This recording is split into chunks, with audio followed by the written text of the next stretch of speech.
Following the investigation, the following actions were taken by the Gibraltar Port Authority. 1.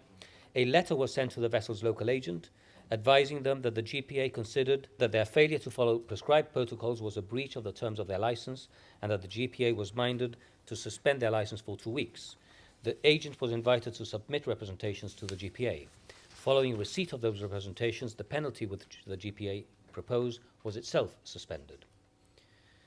2. A letter was sent to the operator of the service launch which evacuated the crew member from the vessel stating that the GPA had identified various failings by the operator which the GPA considered amounted to a breach of the terms of their license.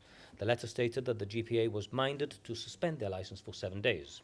They were invited to submit representations to the GPA, and following receipt of those representations, the penalty which the GPA proposed was itself suspended. 3. The port medical officer was asked to attend a meeting with the captain of the port in order to assess what lessons could be learned for the future.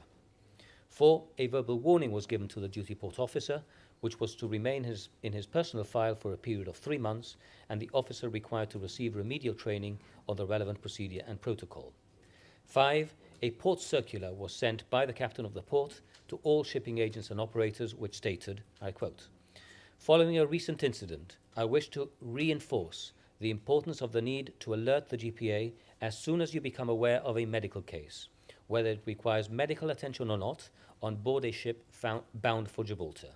GPA is to be notified prior to disembarkation of such crew member." End of quote. Finally, Mr. Speaker, I can confirm that the results of the investigations and the actions described above were provided to Mr. Isola, who was the Minister for Maritime Services at the time, and Mr. Valvan, who was the then Minister for the Port. Both Mr. Isola and Mr. Valvan were satisfied with the steps taken by the GPA on this matter.